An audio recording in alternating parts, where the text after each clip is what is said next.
Another installment of the Hope-Calvin rivalry playing out last night, and once again it was for the MIAA Tournament Championship. First half, Hope's Adam Dickerson, little backdoor pass to Will Bowser, who lays it up and in.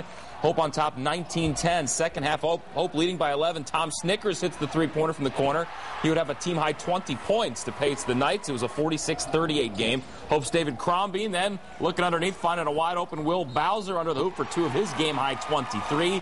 Next time down the court, Colton Overway. Great pass over the middle to David Crombie for the lay-in, and Hope wins the MIAA Tournament Championship 72-67, the final last night over arch rival Calvin. And joining us now here on Sports Overtime to talk about last night's victory, the head coach of the Flying Dutchman of Hope, Matt Neal. Coach, thank you for coming out, taking the time tonight. You get a regular season championship and then a tournament championship in your first season as the head coach. Not bad. Hey, you know, after watching that video, I just get all juiced again to see what our guys have accomplished. And again, it's the guys who have done the job.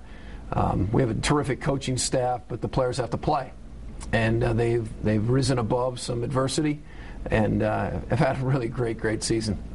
Fourth straight tournament championship for Hope, which also earns you guys the automatic bid to the NCAA. So you'll find out tomorrow, right? Yeah, exactly. Where you're going. At 1 o'clock at the Moss Center, we're going to have a big broadcast of what's going on from the NCAA, and hopefully then we'll know exactly where we go, who we play, and what day we're going to play. All right, so since losing to Calvin in early January, you guys have won 15 out of 16 games, with the only loss coming in overtime.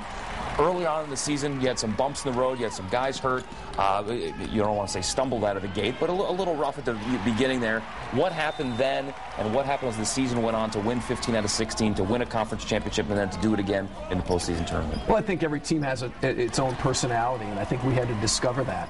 You know, our season at the beginning looked pretty good with Peter Bunn returning. He was a preseason All-American with 6'9" Andy Venema back, with Will Bowser, Ty Tanis, Dave Crombie, a host of players who had experience, and the coaches picking us to be preseason 14th in the country.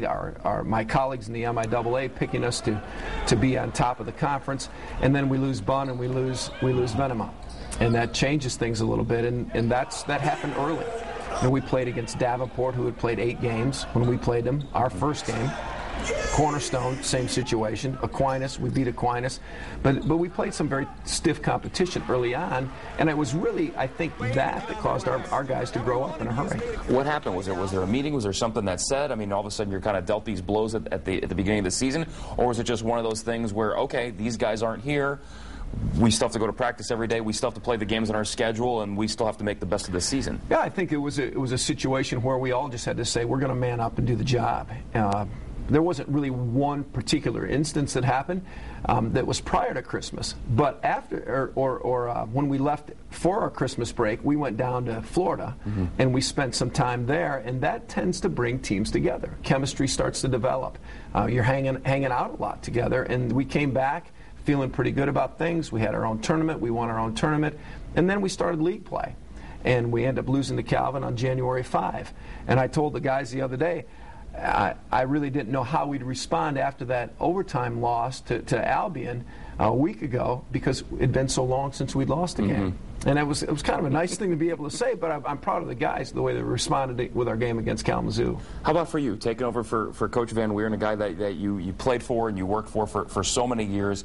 You make the transition into being the head coach, and now all of a sudden, you know, you're the one that's, you know, making the ultimate decisions on some of these things. How did that transition go for you, especially when you were dealt with those couple early season issues, and to kind of play through this? Well, I think, again, for me, it was certainly a growing experience. I had to kind of figure some things out that go along with the job, and I think that it was just one of those things that you have to kind of get your feet wet, and you have to jump in, and you have to be able to weather the storm if there is one. And I think that I've had a lot of people come alongside me who've given me great counsel. You know that Tom Davalar is one of my assistants, and he's been there longer than I have.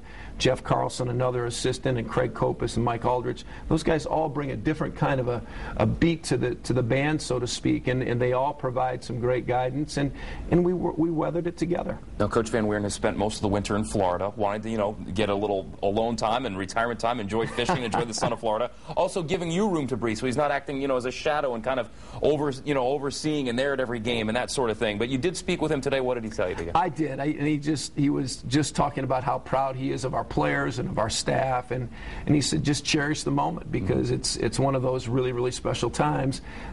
He has such high regard for Hope College, and obviously our program does for him, and he still cares so much about everybody involved. He certainly is a guy who has offered me a lot of support, a lot of, I guess, he's that role model that everybody hopes that they have, and he certainly has been that for me. Okay, you find out tomorrow where you're playing in the first round of the NCAAs. Any inkling of where you might be or who you might be? We're currently rated 4th in the region. I don't know how we got there, to be truthful. We went from, the team that was 4th became 2nd, and we both lost. I was trying to put all those pieces together. But we're just happy to be in the tournament, and we're certainly hoping that we're not a one-and-done kind of a team. That has been our mission all year long. Every game's a championship game. Just like last night was a championship game, the next one's going to be the same. Coach, appreciate it. Thanks on the success. Thanks so much, Jason. Good luck next week. Appreciate it. All right.